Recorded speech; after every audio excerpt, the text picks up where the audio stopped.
Bonjour.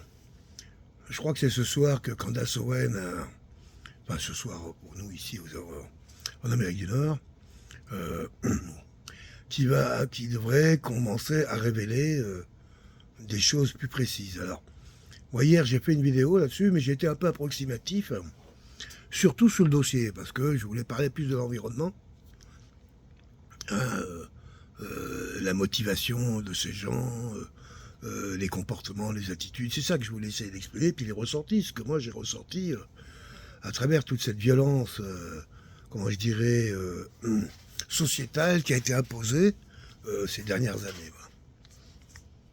Et je ne nie pas cette réalité, cette demande sociétale, je dis c'est la manière dont elle est venue à nous. Et donc là, j'ai réécouté, parce que bon, tout le monde s'en empare, et j'ai réécouté des gens que je connais un peu, comme je crois qu'il s'appelle Nicolas Leclerc, GPTV, et il rappelait effectivement une des premières anomalies, c'est la date de naissance. On a un témoignage de Brigitte Macron elle-même, herself, qui affirme qu'elle a fait ses études en Algérie. Or, avec la date de naissance qu'elle déclare, c'est en 1953, je crois, et c'est pas pour rien qu'à cette date-là, ça aurait fait que quand elle était en Algérie, elle aurait eu 8 ans, 9 ans, je crois. Et 6 ans, c'est pas possible. Sauf si Brigitte s'appelle Jean-Michel Trogneux. Et là, à l'époque, on rajoute tout de suite 6 ans, 7 ans de plus. Et là, on arrive effectivement, il aurait pu faire ses études en Algérie. Et là, on est en 1960, 61. Donc, la guerre d'Algérie, les Américains sont présents sur le terrain là-bas. De façon très intense. Et j'ai appris, je ne savais pas ça, que la CIA, comment je dirais, a utilisé ce, cette guerre, c'est une guerre, c'est pas déclaré comme telle, pour se faire de Gaulle et la France. Comme pour oublier que la France, qui a été reconnue vainqueur à la dernière guerre mondiale, c'est pas un vœu et un souhait des Américains, mais pas du tout, du tout. Hein, c'est un vœu des Anglais, hein, qui ne voyaient pas tout seuls face aux Américains encore.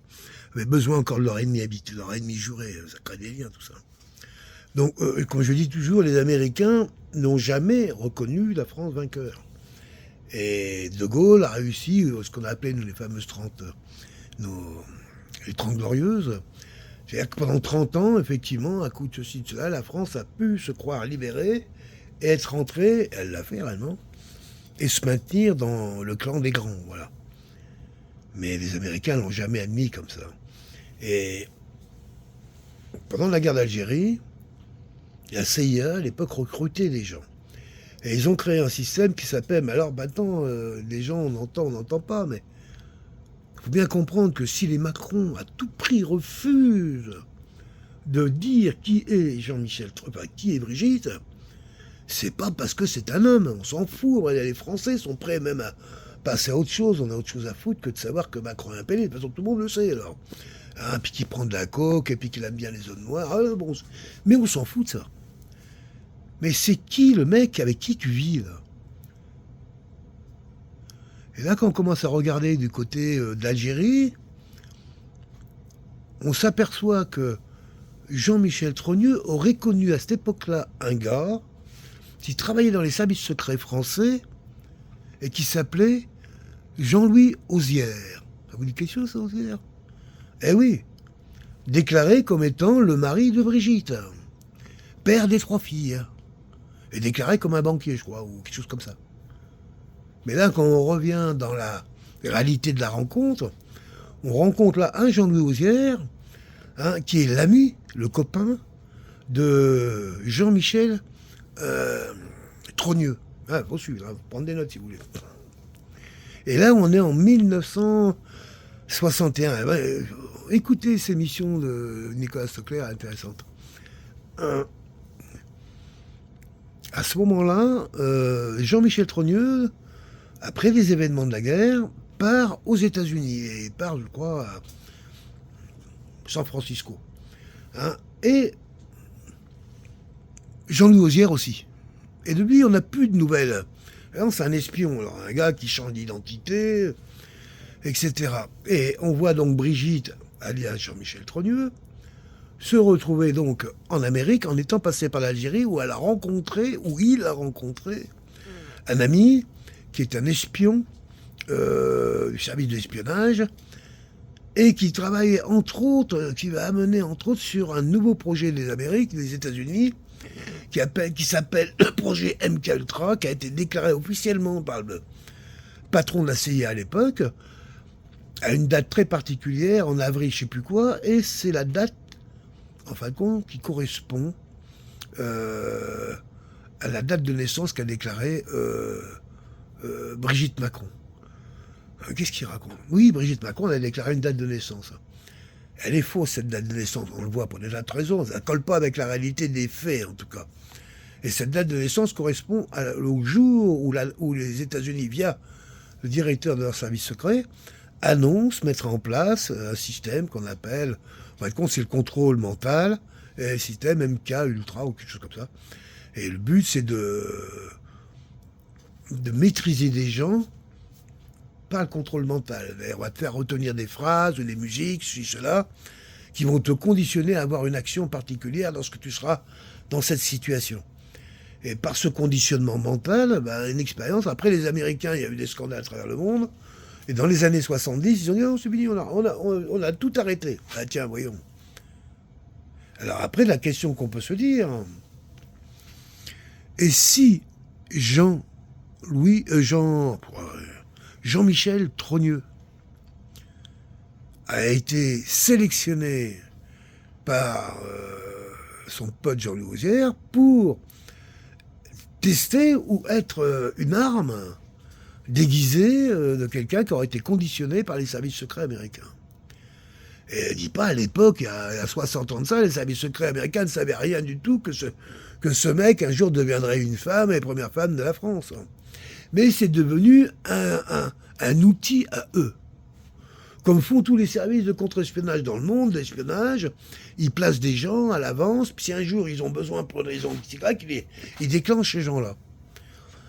On peut supposer, et c'est bien pour ça, certainement, que les Macron refusent qu'on aille regarder plus loin, c'est peut-être que Brigitte Macron est ni plus ni moins un espion de la CIA, avec mission. Alors imaginez un peu le truc. Plus pro-américain que Macron, tu meurs. Américain, mais pas trumpiste. Hein. Plus pro-américain mondialiste, c'est ça Macron, c'est pas un Américain. Non, c'est un mondialiste. Quand on regarde un peu là, avec du recul, puisqu'on a maintenant le recul, on peut regarder les comportements, les attitudes de ce couple, de ce mystère, parce qu'on sait que l'autre c'est un mec, puis on s'en fout, on va dire. C'est pas ça, c'est qui es-tu? Qu'est-ce que tu fous là, au sommet de l'Empire de France, parce que la France est un empire en plus, c'est pas que l'Hexagone, hein. C'est le deuxième surface maritime au monde. C'est qui ce type qui a la tête de ça? Alors on pourrait s'étonner de se dire, oui, mais si c'est les Américains qui ont fait ça, parce qu'ils l'ont déjà fait ailleurs, c'est pas nouveau, hein, qu'ils aient placé des gens à eux, c'est même ce qu'ils font tout le temps, quoi. Nous les Français, on faisait pareil en Afrique. Plein de présidents africains qui sont des gens qui ont été largement préparés à l'avance et conditionnés, sur lesquels on a des gros dossiers, qui font qu'en général, quand ils sont là, ils font ce qu'on leur dit, puis c'est tout. Parce que s'ils bougent, on sort le dossier, et puis ça y est, ils disparaissent. Dans les années 60, c'était facile d'imaginer que les Américains choisissent justement le monde des homosexuels peut-être les plus refoulés, peut-être les plus brutaux. A priori, Jean-Michel Trogneux adore les gosses. Puisque après, là, quand il est en Amérique, il n'a toujours pas rencontré Jean-Michel et Emmanuel Macron. Hein. C'est quand il va revenir en France, déguisé en femme, comme professeur qui se trouvera au lycée, je sais plus quoi, là, que là, il va pouvoir se faire le gamin. Parce que c'est une cible, le gamin. Quel type de cible? Parce que quand on voit ses parents de Macron, ils sont déjà dans le milieu du transgenrisme. Et l'homosexualité et le transgenrisme, on est sur un niveau au-dessus déjà. Hein. Et là, on voit poindre à ce niveau-là le clan Rothschild à travers leur fondation. Regardez l'équilibre un peu de tout ça. Tout d'un coup, que les Américains, bien les Rothschild, peu importe, ils trouvaient très très intéressant de continuer à soutenir ce couple de pervers dont toute la famille est engagée dans le mouvement LGBTisme, on va dire ça comme ça, en gros, je fais simple, hein,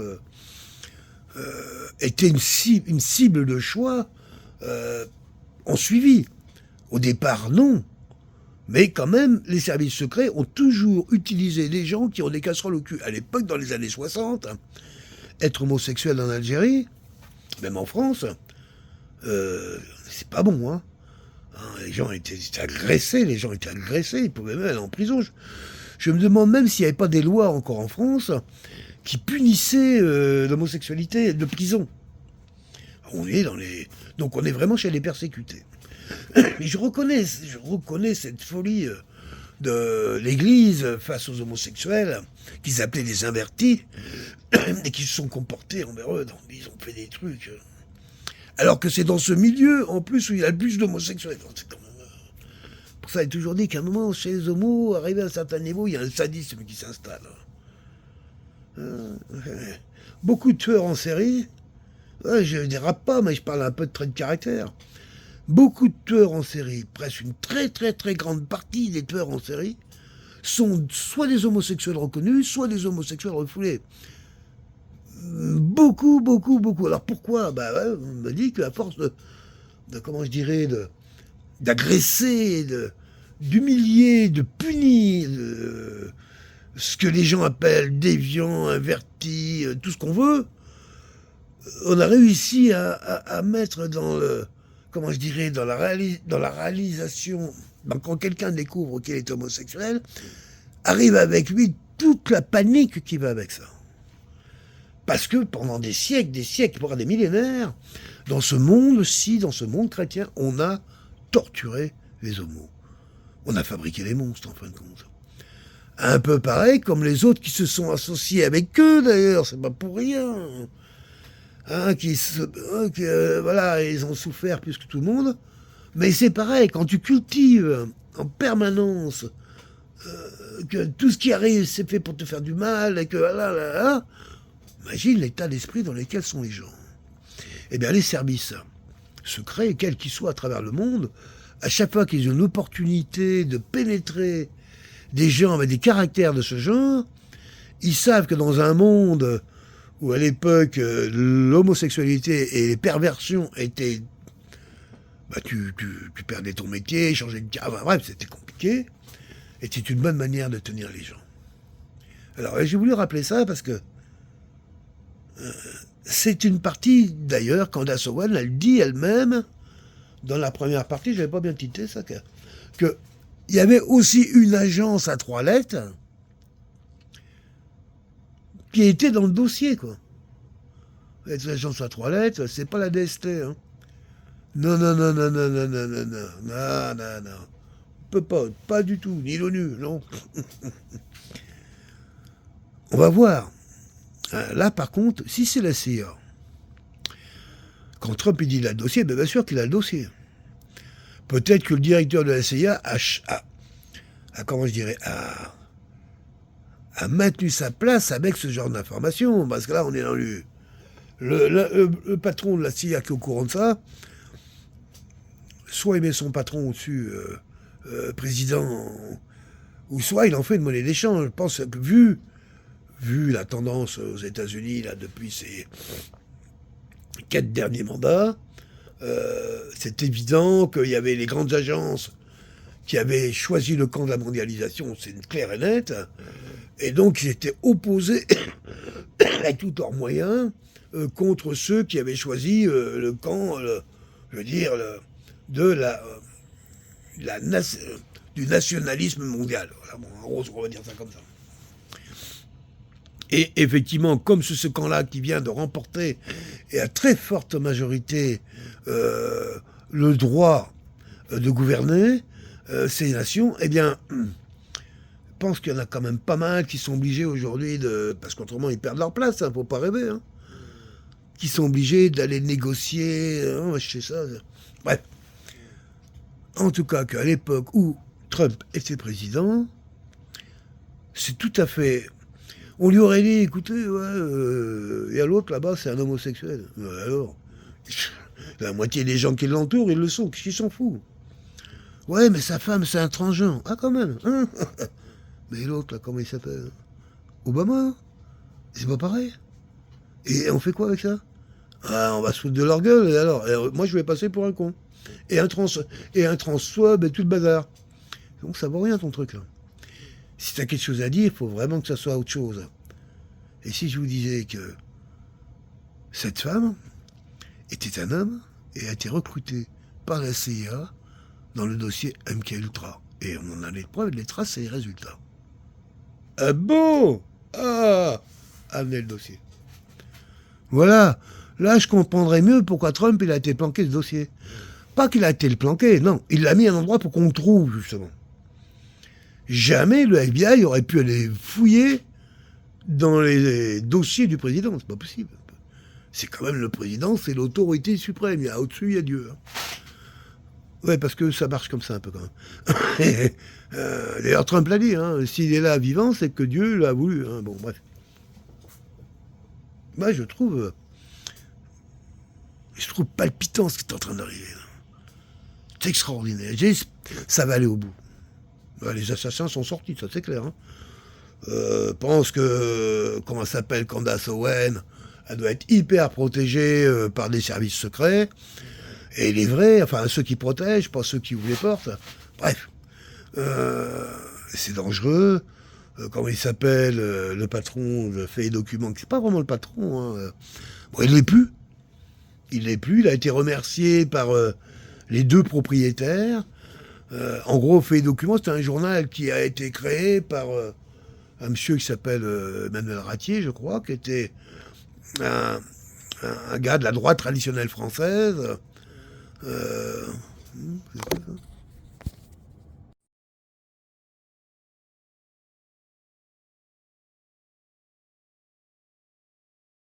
On comprend. Ouais. Oui, je reviens. Un gars qui était, oui, c'est ça, de la droite française, et, et qui était un peu le gars qui conservait beaucoup les écrits et tout ça, un documentaliste, un petit peu de la tradition, la droite française. C'est ça qu'on fait simple. Bon. Parce que là aussi, il y a plein de tendances, on n'entend pas tout le monde. Bon, mais tout le monde reconnaît, quand Emmanuel Ratier est décédé, c'est le gars à qui aujourd'hui, je vais plus me rappeler de son nom, ça va me revenir le temps que j'en parle, hein, peut-être. C'est lui qui a été missionné pour maintenir ce journal, le Fait et Documents, à travers des portraits très fins sur des gens. Bon, bref, c'est intéressant d'ailleurs. Pour ceux qui s'intéressent à la France. Et là, il y a eu l'affaire Trogneux qui est arrivée. Et eux, ils ont embarqué dedans. Donc, mais peut-être un peu trop. On ne sait pas. En tout cas, après les 8 parutions sur 2 ans, les patrons l'ont convoqué, l'ont largement, paraît-il, indemnisé. On lui a demandé d'aller voir ailleurs. Alors, on est en France, Soral s'est prononcé là-dessus d'une façon un peu très neutre, on va dire ça comme ça, en disant que c'était le choix, en fin de compte, du rédacteur, là, de prendre l'argent et de partir, parce que ça le débordait à cause de l'affaire. Là, oui, moi je pense aussi c'est parce que la droite française a peut-être reçu, via l'Élysée, une énorme compensation. Énorme. Qu'est-ce que pourrait donner Macron en compensation à la droite française? Pouvoir? J'en sais rien, je dis ça comme ça. Mais on est à ce niveau d'engagement là. On est à ce niveau d'engagement. On a un type, un couple, qui sont présidents en action, en activité, d'une puissance nucléaire qui est en train de se casser la gueule de leur fête, hein, pas que d'ailleurs, mais qui est le deuxième empire de la planète. Alors, quand eux bougent, quand ils sont touchés dans leur vérité d'être, en sachant que ce que je viens de vous dire, si ça se révèle vrai, et ça va se révéler vrai, c'est évident que ça va sortir. Qu'est-ce que vous imaginez? Qu'est-ce qui va se passer?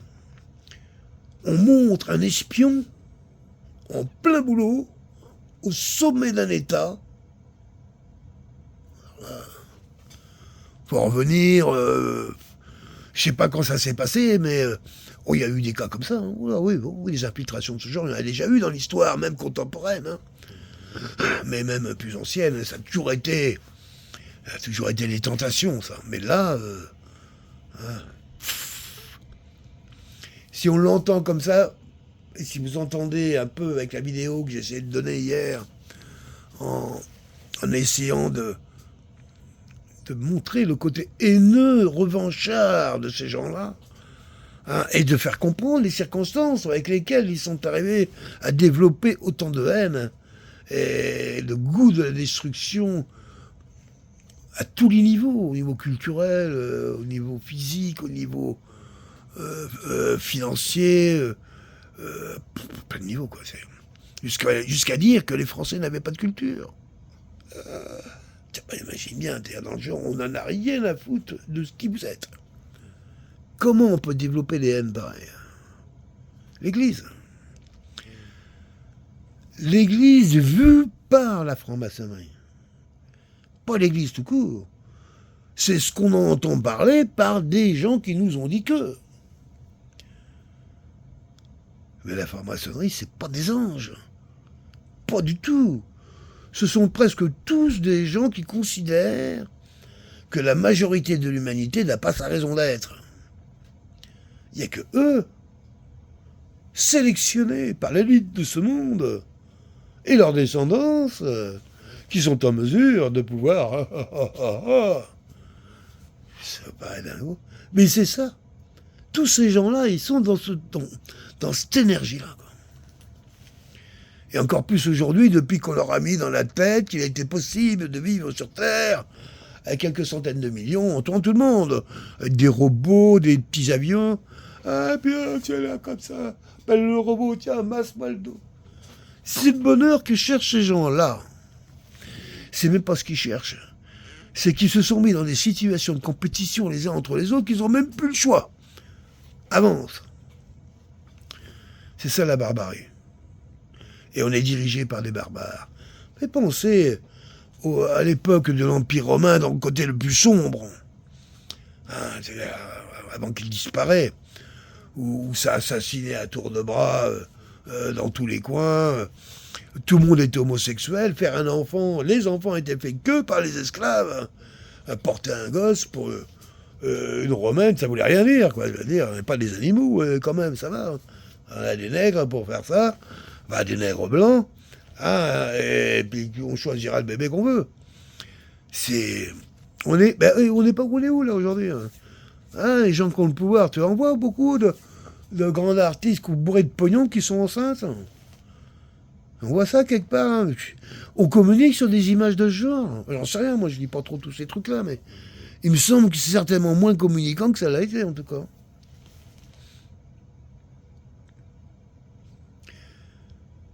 Moi, j'avais vu le côté le plus sordide. Bah ouais, vous savez, mon côté imaginaire. Le père qui couche avec le fils. Un truc un peu dingo. Mais bon, quand on veut faire du truc dégueulasse pour pourrir la vie à tout le monde, c'était pas mal comme idée. Mais là, on est dans du concret. Là, voilà. J'ai toujours pressenti de toute façon que ce type-là, trogneux, là, hein, alors, imagine bien toute la famille trogneux, parce qu'ils existent, les autres, hein. Et les filles osières. On se dit, mais pourquoi personne n'a parlé? Mais qui va parler, là? quand on voit la dangerosité, même pour des gens qui n'apportent pas de preuves, mais qui font juste que manifester une curiosité, la famille défend. D'abord, ils y ont des intérêts. Imagine bien que tous les amis, tous les proches de ce couple ont largement profité de la République. Bien sûr, à travers des postes, à travers... Bon, ils font tous pareil. Et puis si j'étais au pouvoir, je ferais la même chose aussi, sûrement. J'aiderais toute ma famille. Ouais, pas vous. Non, texte 1, 2, 3, 4, c'est ça. Mais humain. Hein. Alors, voilà, je voulais rappeler ça. Ce soir, Candace Owens va nous sortir... Elle va peut-être rentrer là-dedans. Je pense pas qu'elle va rentrer là-dedans tout de suite. À mon avis, elle va le faire à l'envers. Pour sortir ces documents, les vrais. Les documents de la CIA. Attestés comme vrais par le FBI lorsqu'ils ont été les saisir à la maison de Mar-a-Lago. Quand tu vois le plan qui a été monté par l'équipe à Trump, c'est pas du billard à 3 bandes. Là, là on est du 5, 6, 7 bandes. C'est là le pilotage aujourd'hui. Hein. Les apparences, c'est que des apparences. C'est fini tout ça. Non, terminé. On est dans le monde des apparences. Les pilotages sont beaucoup plus subtils que ça. Et j'aime me rappeler quand même cette affaire parce que moi, ça me met sur le cul quand même. Comment ce mec a réussi à faire un truc pareil? Il le savait. Il savait qu'il y a un procureur qui était avec lui qui trahissait. Ouais, il le savait. Mais il l'a gardé très près de lui, toi. Au contraire. Puis quand on a vu que l'autre, c'était j'en veux. C'est des gourmands, quoi, en gros. Hein. Il s'est arrangé pour que l'autre arrive à entendre que qu'il garde dans sa maison de Mar-a-Lago un dossier sur Biden. Un truc qui fait tomber la dynastie. Il a été voir Capcom. Et c'est comme ça qu'il y a un procureur complètement débile, se pensant plus intelligent que tout le monde, bien sûr. J'aime le faire, le blondinet. J'aimerais bien savoir où il est, le procureur, là, aujourd'hui. Voilà, à mon avis, il faut qu'il aille voir Soros, vite fait, là, pour qu'il se refasse une campagne, parce qu'autrement, ça va pas être facile, hein, pour lui. Mais c'est des coups, ça, je trouve ça... La politique, c'est ça, et quand t'es jeune, là-dedans... Imagine bien des vieux requins comme Trump qui vient du monde des affaires, être un des meilleurs dans l'immobilier à New York, où c'est même pas un milieu de requins, c'est pire que ça. Hein. Pareil que là-bas, ne mets pas tes doigts dans le business parce que tu les retrouves pas. Il y a vraiment des habits de chez habits, quoi. Les mecs qui gagnent pas $1 milliard par jour, ils sont pas bons, quoi. Ils sont pas en forme, quoi.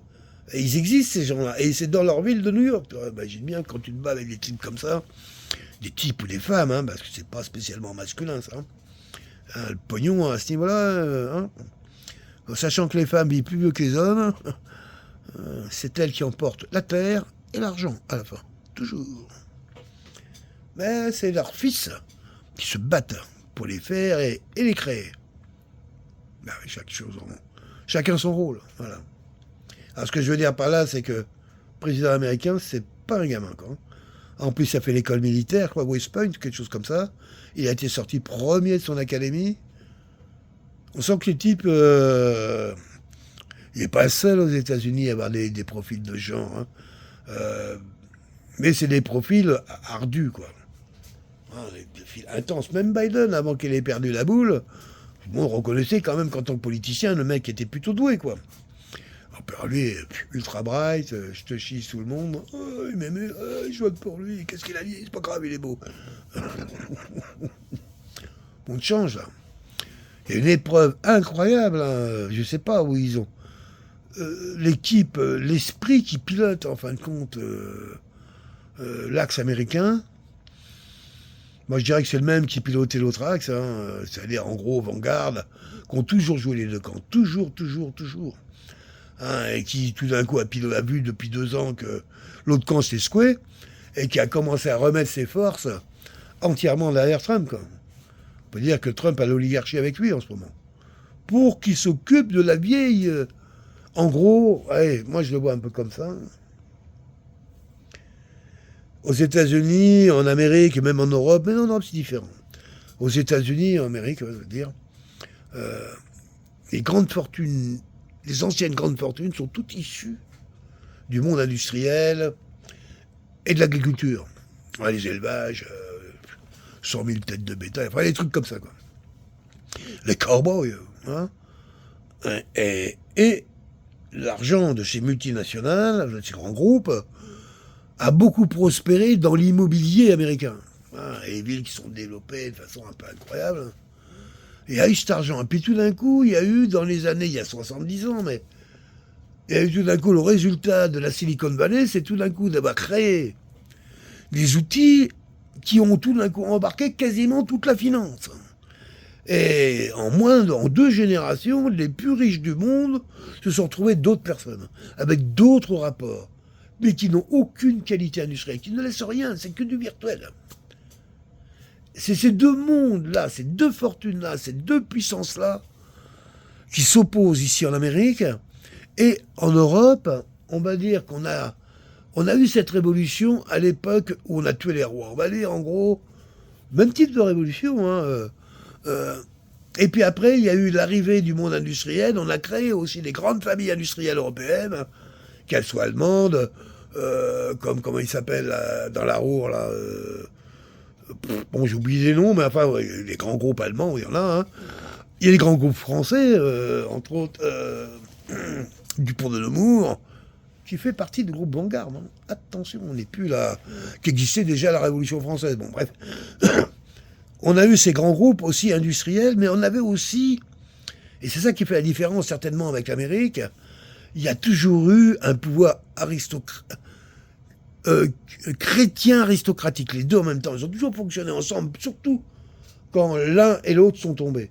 Ils se sont toujours appuyés. Et tu vois, en France, t'as des grandes familles aristocratiques. Moi, j'habitais pas loin d'une dame qui s'appelait la comtesse de Saint-Selme. Les châteaux, je sais plus combien, mais surtout, ce qui est intéressant, c'est quand elle fêtait son anniversaire une fois tous les ans, il fermait les routes 20 km autour de sa propriété, qui n'était pas très loin de chez moi, on y achetait du bois.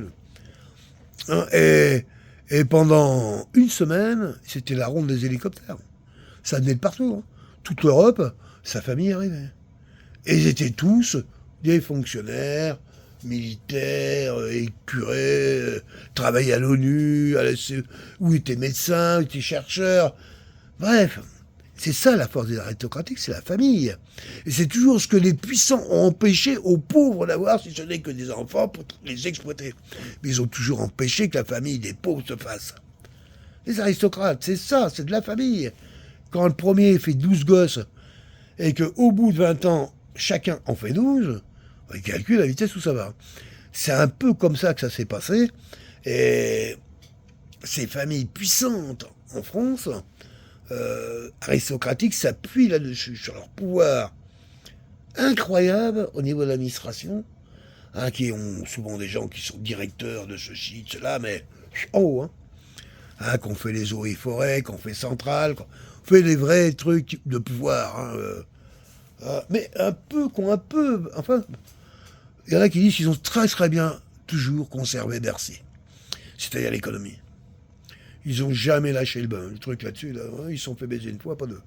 Donc voilà un peu les forces qui sont en jeu aujourd'hui face à ces nouvelles fortunes qui viennent, qui sont quasiment toutes américaines, indiennes, et qui commencent maintenant à devenir chinoises, hein, depuis une vingtaine d'années quand même. Mais, le monde est en train de se battre pour ça. Et nous, on est au milieu de tout ça. Et Trump représente les anciennes familles. Hein. C'est-à-dire, on dira, la bourse à papa. Voilà, on va dire ça comme ça. Hein, face à toute l'équipe précédente qui, eux, représentaient, on l'a vu, hein, mais Zuckerberg, Bezos, Gates, enfin tous, ils étaient tous ça, tous. Puis là, dès qu'ils ont vu, parce qu'eux, ils sont là quand même dans le business, puis chez eux, ça bouge vite. Hein. Dès qu'ils ont vu que c'était foutu, ils ont sur l'ordre des patrons au-dessus qui leur ont dit c'est bon, vous pouvez lâcher prise. Et on a vu tout de suite Meta, c'est vrai, on n'aurait pas dû, vous savez pas. On a censuré, mais on fera plus. Hein. Ah, d'accord, ouais, bon, le monde change. Alors, là, que Trump ait besoin à la face du monde de nous éclater notre pouvoir présidentiel, c'est une manière à lui de dire, regardez, c'est ça notre pouvoir. On est foutu là. Hein, on aura tenu grâce à De Gaulle 30 ans, il aura fallu 20 ans de Mitterrand pour tout descendre, et puis après, plus que des branleurs, voleurs, escrocs et compagnie, jusqu'à aujourd'hui, et puis terminé, basta, quoi. Nous voilà revenus en 1945. Oui, et on va se retrouver même sur les colonies, là, c'est là où j'ai aucun regret. Hein. Moi, quand je vois ce qu'ils font avec l'AES, je dis bravo, super. Puis en plus, fait comme c'est fait, bon, c'est un exemple. Hein. Mais bref, il y a plein de gens malhonnêtes qui veulent pas voir ça. Quoi. Oui, ce pays qui m'a donné le sentiment d'être blanc, je crois que il va falloir qu'il se réinvente complet. Mais on croit beaucoup à l'énergie du vrai peuple de France, celui-là du terroir. Le peuple des villes sont tous des apatrides dans toutes les villes du monde maintenant, aujourd'hui, de plus en plus. Hein, on a 40 à 50% des populations dans les villes qui ne sont pas originaires du tout. Puis ça va aller en augmentant. Je crois beaucoup encore à ceux qui comment je dirais, qui par eux-mêmes parlent de la terre où ils sont. Voilà. Alors, n'oubliez pas d'écouter Candace. Suivez cette affaire, c'est pas une histoire de cul. Vous avez bien compris, en plus nous les Français, personnellement, on s'en fout de ce que les gens font dans leur lit à partir du moment où la morale est respectée. On a réussi avec une certaine morale à accepter que deux êtres de même sexe s'amusent. Il a quand même fallu forcer un peu la morale, hein, on est bien d'accord. Hein. Après, on veut pas en entendre parler, c'est pas compliqué, ça nous intéresse pas. Hein, un Premier ministre, un gamin, un pubère, avec des boutons tout le nez qui dit « moi je suis pédé », mais qu'est-ce que ça veut dire? Je crois que tu étais Premier ministre. Ouais, on arrive et ils ont essayé de nous mettre là-dedans. Après qu'on se regarde, alors, on se regarde, t'es juif, t'es noir, t'es pédé, t'es quoi le truc là? Puis quoi encore, t'as les cheveux longs, t'es rouquin, t'as de la barbe. C'est ça qu'ils veulent faire. Pour bien nous classer là, ils trient les gens à leur façon. Pas à... Oui, à leur manière. Je pense que chaque gouvernement, à leur manière, le font, mais là, c'est de manière odieuse. Et puis ça se voit, puis ça suffit. Et la suite. Moi, ça me rend optimiste, même si je sais que c'est très, très, très, très, très, très, très dangereux. Très dangereux. Bye bye.